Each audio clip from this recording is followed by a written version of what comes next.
नमस्कार, news one India में आप सभी का स्वागत है और मैं हूं आपके साथ परिधि जोशी। गाजियाबाद के प्रमुख होटल रेडिसन के मालिक करण जैन को जान से मारने की धमकी मिली है, जिसके बाद गाजियाबाद पुलिस ने 3 लोगों पर मुकदमा दर्ज किया है। दिलचस्प बात यह है कि इसमें एक आरोपी को राज्यसभा सांसद अनिल अग्रवाल का रिश्तेदार बताया जा रहा है। वहीं अनिल अग्रवाल ने न्यूज़ वन इंडिया से एक्सक्लूसिव बातचीत में खुद को मामले से अलग बताया। क्या है पूरा खेल और क्या वाकई जिस तरीके की तस्वीर बनाने की कोशिश हो रही है, पूरी कहानी वही है। देखिए हमारी एक्सक्लूसिव पड़ताल इस रिपोर्ट के जरिए। फिर सुर्खियों में होटल रेडिसन, धमकी कांड का असली किरदार कौन, किसके दावे में कितना दम। होटल, पैसा, धमकी और राजनीति बड़ी दिलचस्प और रहस्यमयी है 5 सितारा होटल रेडिसन ब्लू की कहानी। 10 महीने पहले होटल मालिक अमित जैन जब फांसी लगाकर आत्महत्या की, तब किसी को यकीन ही नहीं हुआ कि क्या चमक धमक और आलीशान जिंदगी जीने वाले अमित जैन भी कर्ज के फंदे तले झूल जाएंगे। लेकिन यही इस सुनहरी चमक धमक के अंदर की स्याह हकीकत थी कि 500 करोड़ की कीमत वाले 5 सितारा होटल के मालिक का जर्रा जर्रा कर्ज में डूबा हुआ था और कर्जदारों के दबाव में आकर अमित जैन ने आत्महत्या कर ली। वो कहानी अब पीछे छूट चुकी है। सैकड़ों करोड़ के होटल के मालिक की खुदकुशी की खबर ने सबको हैरान कर दिया है। अब होटल के दूसरे मालिक करण जैन के मामले ने एक बार फिर पुरानी घटना की परतें खोलनी शुरू कर दी हैं। करण जैन का आरोप है कि उन्हें जान से मारने की धमकी मिली है। एफआईआर में लिखा है कि कुछ लोग होटल में आए और उनके स्टाफ के साथ अभद्रता की।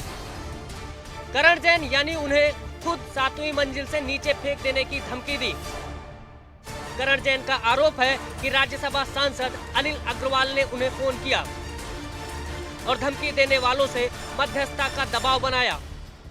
रेडिसन होटल के मालिक करण जैन को जिस तरीके से धमकी दी गई है और वो अब जो है लगातार मामला तूल पकड़ता जा रहा है, क्योंकि इस पूरे मामले को देखा जाए तो जिस तरीके से यहाँ पर 4 युवक आते हैं और उनको 7वीं मंजिल से जो है यहीं पर धमकी दी जाती है कि गिराने की बात कही जाती है कि आपको जो है 7वीं मंजिल से गिरा दिया जाएगा, जान से मारने की धमकी दे दी जाती है। अब इसके बाद जब उन्होंने एफआईआर दर्ज करवाई तो जो उन लोगों के नाम उन करण जैन ने दर्ज करवाए हैं और जो बताया है उसमें एक राज्यसभा सांसद अनिल अग्रवाल के रिश्तेदार की भी बात आ रही है, गौरव अग्रवाल। तो वहीं अगर बात की जाए दीपक अरावल के साथ में अज्ञात लोगों के नाम पर जो है मामला दर्ज करवाया गया है, जिसमें 147, 504 और 506 की धारा के तहत मुकदमा दर्ज हुआ है।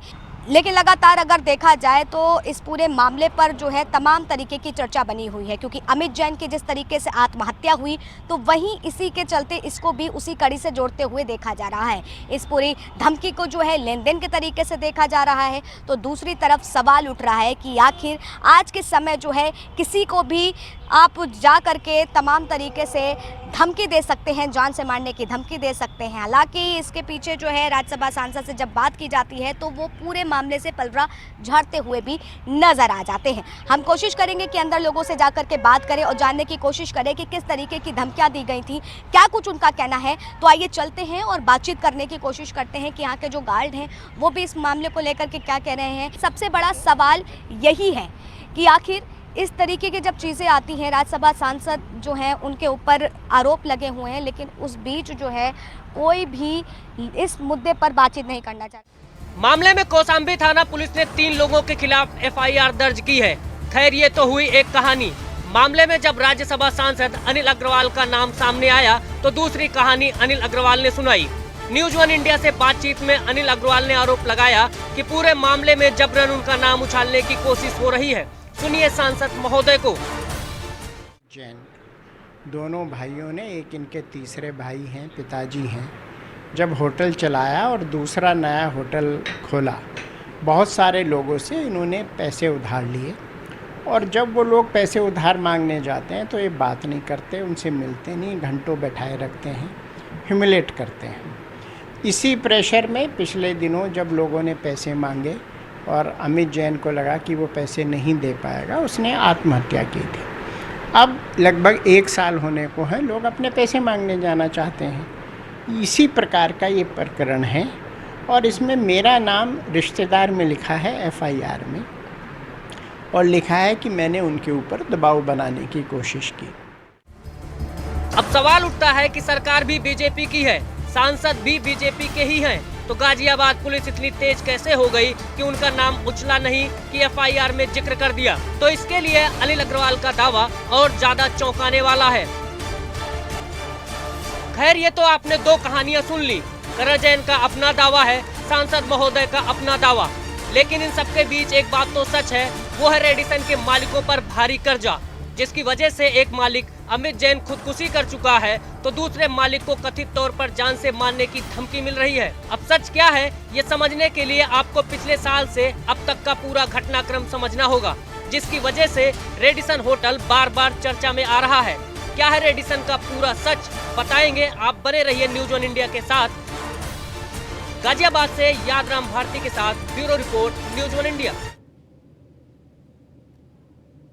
खैर, ये तो आपने ताजा घटनाक्रम सुन लिया। करण जैन का अपना दावा है, सांसद महोदय का अपना दावा, लेकिन इन सब के बीच एक बात जो सच है वो है रेडिसन के मालिकों पर भारी कर्जा, जिसकी वजह से एक मालिक अमित जैन खुदकुशी कर चुका है और दूसरे मालिक कथित तौर पर जान से मारने की धमकी मिली है। अब सच क्या है ये समझने के लिए आपको पिछले साल अब तक का पूरा घटनाक्रम समझना होगा, जिसकी वजह से रेडिसन होटल बार बार चर्चाओं में आ रहा है। क्या रेडिसन का पूरा सच बताएंगे आप, बने रहिए न्यूज वन इंडिया के साथ। 500 करोड़ का होटल, कई सौ करोड़ का कर्ज, अमित जैन की खुदकुशी का पूरा सच। नवंबर 2022 जब दिल्ली के खेलगांव स्थित किराए के फ्लैट में होटल रेडिसन के मालिक अमित जैन ने खुद को फांसी लगा ली। मौके पर पहुंची पुलिस ने आनन फानन में अमित को हॉस्पिटल भेजा, लेकिन अमित जैन की मौत हो गई। पुलिस ने शुरुआती जांच में पता लगाया कि बिजनेस में घाटे के चलते अमित ने ये कदम उठाया है। जैन बंधु मूल रूप से बागपत के रहने वाले हैं। कौशाम्बी इलाके में रेडिसन होटल के मालिक हैं। अमित जैन का फ्लैट दिल्ली के खेलगांव में था, लेकिन खुदकुशी से कुछ दिन पहले नोएडा शिफ्ट होने की तैयारी में था। अमित अपने भाई से कहकर निकला कि दिल्ली फ्लैट से सामान लाना है, जिसके बाद उसने फांसी लगा ली। अमित जैन ने खुदकुशी की। पुलिस की जांच आगे बढ़ी तो कई चौंकाने वाली बातें सामने आई, क्योंकि किसी को यकीन नहीं हो रहा था कि 500 करोड़ के होटल के मालिक को अचानक ऐसा क्या हुआ कि उसने खुदकुशी कर ली। पुलिस जांच में जो बातें निकलकर सामने आई वो कुछ यूं थी। अमित जैन ने कई लोगों से कर्ज ले रखा था। होटल इंडस्ट्री के अलावा रियल एस्टेट में भी कारोबार बढ़ा रहा था। इसके लिए कई बैंकों से भी करोड़ों रुपए लिए। लॉकडाउन में होटल व्यापारी को भारी नुकसान हुआ, जिसकी वजह से वो बैंकों का कर्जा नहीं चुका पा रहा था। इतना ही नहीं, जिन लोगों से उधार ले रखा था वो भी दबाव बना रहे थे। अमित को डर था कि कहीं उसका परिवार मुश्किल में ना आ जाए, इसलिए अमित ने खुदकुशी का फैसला ले लिया। यानी रईसी और चमक दमक के पीछे की स्याह दुनिया जो किसी को नहीं दिख रही थी, वही वजह बन गई अमित के आत्मघाती फैसले की। लेकिन एक साल से भी कम समय में उसके भाई करण जैन का संगीन आरोप कई सवाल खड़े कर रहा है। क्या अमित जैन की खुदकुशी के बाद भी कर्जदारों का दबाव कम नहीं हुआ? क्या अभी तक रेडिसन मालिकों का कारोबार पटरी पर नहीं आ सका है? क्या करण जैन कर्जदारों से बचने के लिए ये कहानी बना रहा है? राज्यसभा सांसद अनिल अग्रवाल को मामले में घसीटने का मकसद क्या है? क्या रेडिसन मामले में अनिल अग्रवाल का कोई खास कनेक्शन है? अगर लोकल राजनीति इसमें शामिल है तो अनिल अग्रवाल को कौन निशाना बना रहा है? ये चंद सवाल ऐसे हैं जो पूरे मामले में करण जैन और अनिल अग्रवाल को कटघरे में खड़े करने के लिए काफी हैं।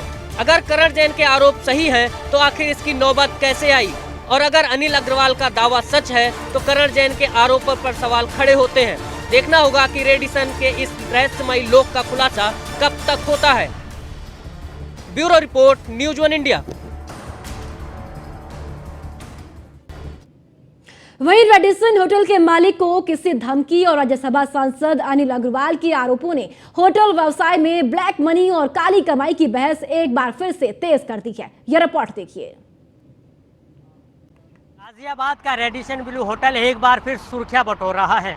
दरअसल पूरा मामला पैसों का लेन देन का है, जिसमें सबसे सीधे तौर पर अगर नाम की बात करें तो गाजियाबाद के रहने वाले राज्यसभा सांसद अनिल अग्रवाल का नाम भी आया है। इस वक्त मैं इसी होटल पर मौजूद हूँ और तस्वीरों में मैं आपको दिखा देता हूँ कि ये वही रेडिसन ब्लू होटल है जो इन दिनों विवाद को लेकर सुर्खियां बटोर रहा है।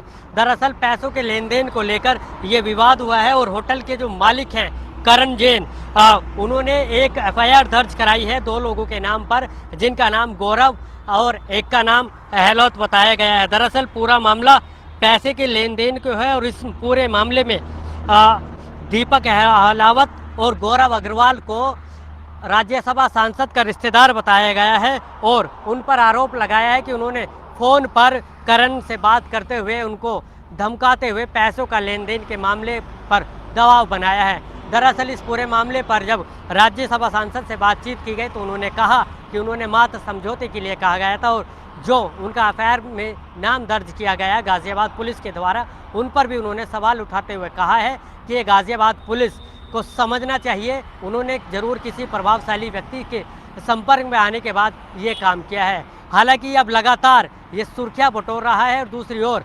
जो राज्यसभा सांसद हैं अनिल अग्रवाल, उनका कहना है कि इस पूरे मामले पर उनकी छवि को धूमिल करने की कोशिश की जा रही है। फिलहाल पूरा पैसों का लेन देन का मामला है और अब देखना होगा कि ये एफआईआर के बाद अगला कदम गाज़ियाबाद पुलिस का क्या होता है। रेडिसन होटल के मालिक को मिली धमकी और राज्यसभा सांसद अनिल अग्रवाल के आरोपों ने होटल व्यवसाय में ब्लैक मनी और काली कमाई की बहस एक बार फिर तेज कर दी है। खुदकुशी करने वाले अमित जैन ने भी बड़े बड़े बिल्डरों और माफियाओं से पैसा उठा रखा था। उनकी मौत के बाद भी कर्ज का वो कुचक्र अब तक खत्म नहीं हुआ और यही वजह है कि अब करण जैन उस कर्ज की गिरफ्त में दबे हुए हैं। करण ने जिन लोगों के खिलाफ एफआईआर दर्ज कराई है और अगर मामला हुआ है तो जाहिर है कि वो पैसा व्हाइट तो कम से कम नहीं होगा। गाजियाबाद में रेडिसन होटल के मालिक करण जैन ने एक एफआईआर दर्ज करवाई है और उसमें कहा गया है कि 3 लोग उनके ऑफिस पर आए और ऑफिस पर आकर उन्हें जान से मारने की धमकी दी। इस मामले में खास बात यह है कि करण जैन ने जिन लोगों के खिलाफ एफआईआर कराई है उसमें एक आरोपी ये बताया जाता है कि राज्यसभा सांसद अनिल अग्रवाल का रिश्तेदार है। इस पूरी घटना के सामने आने के बाद गाजियाबाद में राजनीतिक हलचल तेज हो गई। इस समय हमारे साथ इसी मुद्दे पर बात करने के लिए मौजूद हैं राज्यसभा सांसद अनिल अग्रवाल जी। सर, ये बताइए कि क्या है ये पूरा मामला जो आपका नाम लिया जा रहा है? जहाँ तक मेरा प्रश्न है, करण जैन के मेरे फ़ोन पे 2 बार फ़ोन पे मिसिंग कॉल थी। मैंने उन्हें कॉल बैक किया और मैंने कहा भाई क्या बात है, आप बताइए, 2 आपके कॉल हैं। मैं जितने भी मेरे पास कॉल आते हैं मैं सबको कॉल बैक करता हूँ। उनका नंबर तो फीड है, जो नहीं फीड होता उनको भी कॉल बैक। उन्होंने कहा भाई साहब गौरव आए हैं और मेरे साथ यहाँ पे कहासुनी हो रही है। तो मैंने कहा भाई ये पैसे के लेन देन का मामला है, आप लोग आपस में निपटो, मैं क्या इसमें बोलूँ। जब आपने पैसे लिए हैं तो अब दो। और ये कार्यकर्ताओं के खिलाफ गाहे बगाहे बहुत सारी आपने भी घटनाएं सुनी होंगी। ऐसे कृत्य करते हैं जिससे पार्टी के कार्यकर्ताओं में रोष हो, वो पार्टी के खिलाफ करें। इसी प्रकार की एक घटना पहले भी हो चुकी है गाज़ियाबाद में। भारतीय जनता पार्टी को टारगेट किया जा रहा है। सांसद जी, आपने 2 बातें कही। सबसे पहली बात कि गौरव जो एफआईआर में नेम्ड है वो आपका रिश्तेदार नहीं है। दूसरी बात, पुलिस जानबूझकर इस तरह के मामले आपके खिलाफ कर रही है। आखिर ऐसा क्यों हो रहा है? नहीं, ये किसी बड़े नेता की साजिश पे हो सकता है, किसी प्रभावशाली व्यक्ति की इशारे पे हो सकता है। पूरा प्रशासन माननीय योगी जी, माननीय मोदी जी को बदनाम करने में लगा हुआ है और ये किसी छोटे मोटे व्यक्ति का हाथ नहीं हो सकता। इसमें कोई बड़ा प्रभावशाली व्यक्ति है जिसके कहने पे गाज़ियाबाद की पुलिस और प्रशासन काम कर रहा है। ये मामला सामने आने के बाद गाज़ियाबाद में राजनीतिक जो हलचलें हैं वो तेज हो गई हैं और जैसा कि अभी आपने सुना कि जो सांसद जी हैं उनका कहना है कि कोई प्रभावशाली व्यक्ति है, कोई बड़ा नेता है जो इस तरह का कृत्य जानबूझकर करा रहा है। चूँकि आगे आने वाले समय में लोकसभा चुनाव करीब हैं और ऐसे में अभी से इस तरह के आरोप प्रत्यारोप और जैसा कि बड़े नेता का नाम लगातार लिया जा रहा है कि निजी छवि खराब करने की कोशिश की जा रही है, तो कहीं ना कहीं आने वाले समय में ये उठापटक और भी ज़्यादा देखने को मिल सकती है। कैमरामैन अतुल के साथ Yadram Bharti, news 1 India, Ghaziabad. Radisson hotel के मालिक करण जैन को मिली धमकी के बाद गाजियाबाद की सियासत एक बार फिर गर्मा गई है। राज्यसभा सांसद अनिल अग्रवाल ने बड़ा आरोप लगाते हुए यहां तक कह दिया कि केंद्र सरकार के एक बड़े मंत्री के इशारे पर उनके खिलाफ साजिश रची जा रही है। दरअसल ये कोई नई बात नहीं है, जब गाजियाबाद में बीजेपी के अंदर ही सिर फुटौल की स्थिति है। गाजियाबाद आज बीजेपी के बड़े बड़े नेताओं की सियासत का अखाड़ा बन चुका है। इसकी शुरुआत निकाय चुनाव से पहले ही हो चुकी थी, जब बीजेपी के एक एमएलसी दिनेश गोयल ने एक पत्र लिखकर सनसनी मचा दी थी। उन्होंने आरोप लगाया था कि एक सांसद और 4 विधायक मिलकर केंद्र सरकार के एक मंत्री के खिलाफ साजिश रच रहे हैं। उसके बाद बीजेपी की आंतरिक राजनीति में भूचाल आ गया, हालात बेहद खराब हो गए। नौबत तो यहाँ तक आ गई कि नेता और कार्यकर्ता के बीच हाथापाई तक होने लगी। 2024 के चुनाव से पहले गाजियाबाद की राजनीति अब और आक्रामक होती जा रही है। अनिल अग्रवाल ने जो सवाल उठाए हैं, वो सवाल कई बड़े सवाल खड़े करते हैं। क्या वाकई में जानबूझकर अनिल अग्रवाल को निशाना बनाया जा रहा है? क्या वाकई में सांसद अनिल अग्रवाल को फंसाने की साजिश रची जा रही है? लेकिन उसके उलट बड़ा सवाल ये है कि अगर धमकी देने का आरोप गौरव अग्रवाल सांसद अनिल अग्रवाल से जुड़ा नहीं है, तो भला रेडिसन के मालिक करण जैन का फोन अनिल अग्रवाल के पास क्यों आया? अनिल अग्रवाल और करण जैन के बीच में कनेक्शन क्या है? अनिल अग्रवाल को कैसे मालूम हुआ गौरव अग्रवाल अपने दिए हुए कर्ज की वसूली के लिए करण जैन के पास गया था? जाहिर सी बात है कि ब्लैक मनी का मकर जाल में फंसा रेडिसन ब्लू अब गाजियाबाद की सियासत का केंद्र बन गया है और इस पसोपेश में पुलिस फुटबॉल बन चुकी है। Bureau report, news 1 India.